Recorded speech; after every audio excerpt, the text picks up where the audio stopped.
Banyak yang mau pasti. Pasti banyak yang mau. Nah, kisah selanjutnya ini dari Pati, Jawa Tengah. Yes, gak kalah dengan Rudi Hartono, ada si J. Edi Susanto yang berbagi kisah tentang bagaimana warga bergotong royong untuk bersihkan eceng gondok dari Sungai Simo. Ini dia rekamannya.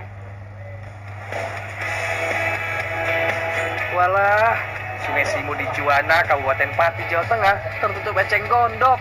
Tumbuhan liar ini bisa berpotensi menyumbat dan jadi banjir deh. Selasa kemarin, warga rela nyebur ke sungai untuk bersihkan eceng gondok. Selain warga, organisasi perangkat daerah, TNI, polisi, dan organisasi masyarakat juga ikutan. Semua harus nyemplung ke sungai. Alasannya, karena lebih mudah mencabut eceng gondok. Kita berharap dengan kegiatan yang kita laksanakan bersama-sama pada pagi hari ini bisa benar-benar salah satu bagian dari solusi memecahkan suatu permasalahan dengan terjadinya banjir yang berada di Kabupaten Pati.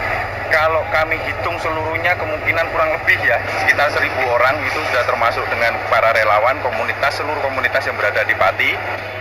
Total ada 50 truk yang mengangkut sampah eceng gondok ini.